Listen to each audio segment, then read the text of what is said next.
जय हिंद दोस्तों। आर्मी के अंदर बहुत बड़ा बदलाव और बदलाव को मिली है मंजूरी।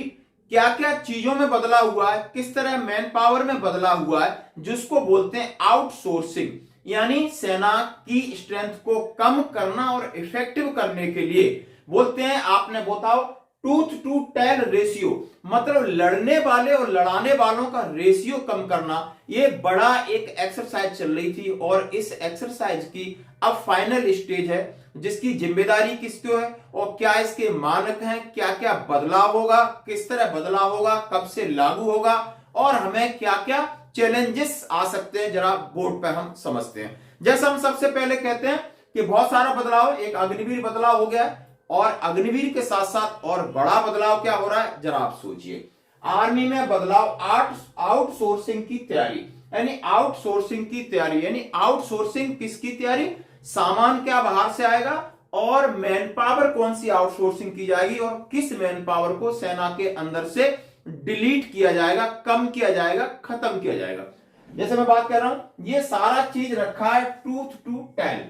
ये जो रेशियो, यानी लड़ने वाले और लड़ाने वाले जो सैनिक हैं, ये सारे सैनिक हैं, ये सारे कॉम्बेटेंट हैं बट इफेक्टिव कॉम्बेटेंट नहीं है। जब जैसे लड़ने वाले, इन्फेंट्री आगे लड़ती है, आर्मर्ड लड़ती है, आर्मर्ड है इन्फेंट्री किसी प्रकार की, और आर्टिलरी लड़ती है, इनके पास वेपन्स है, एडी लड़ती है, ये सारी लड़ती है। और लड़ाने के लिए पीछे इन्हें सामान, राशन, पानी, मेडिकल, चिकित्सा, सुरक्षा, ये सारी चीजें, सप्लाई कोर है, ऑर्डिनेंस कोर है, एमी कोर है, एएमसी कोर है और दूसरी कोर है जो सपोर्टिंग आर्म्स होते हैं, लड़ाने वाले हैं। यानी आप समझ सकते हो, तो ये टूथ है और ये ट्रेल है, यानी पूंछ है।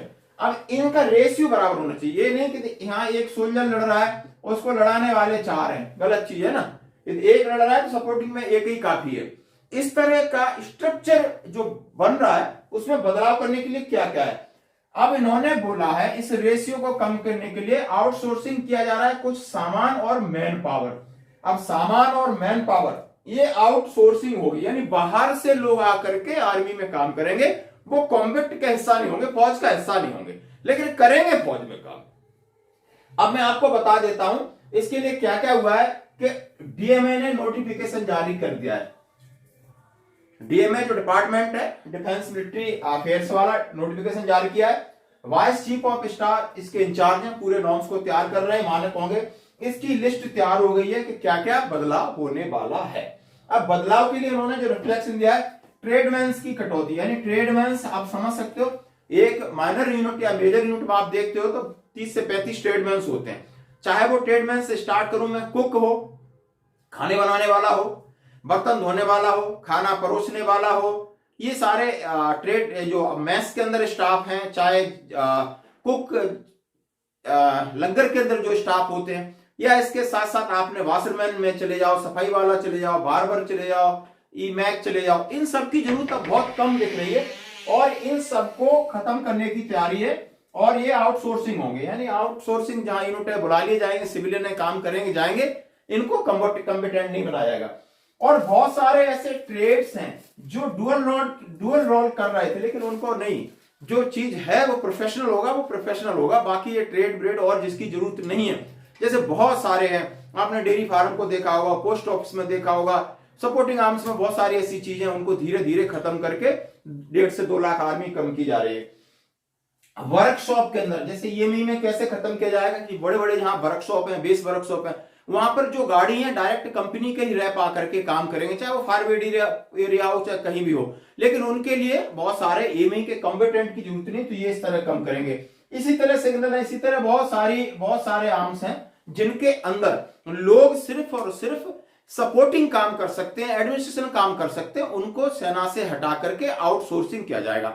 सामान भी बहुत सारी चीजें हैं, रिक्वायरमेंट है, वो आउटसोर्सिंग हो ही रही है, आप देख रहे हो।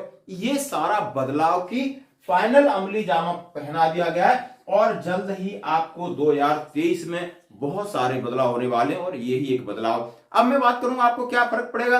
अब मैन पावर कम है, यूनिट का जो ढांचा है, जब तक ढांचा एक एडमिनिस्ट्रेशन ढांचा है जो कि इंटरनली सूबेदार मेजर और सीओ साहब और रेजिडेंट साहब और बीएचएम आरएचएम इनके बीच में रहता है, ये सबसे मुश्किल है और इसके लिए सबसे बड़ा सिरदर्द होता है वहां का स्टेशन और फॉर्मेशंस।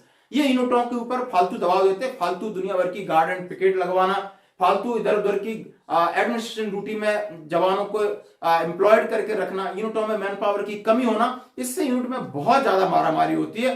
इस चीज को भी ध्यान रखना होगा। ये जो आला कमान बना रहे हैं कि स्टेशन के अंदर जितना मर्जी आउटसोर्सिंग करिए, जो यूनिट जाती है वो अपनी ट्रेनिंग करे, लोग अपनी छुट्टी काटे और बिल्कुल एक स्पोर्ट्समैन की तरह सोल्जर तैयार रहे।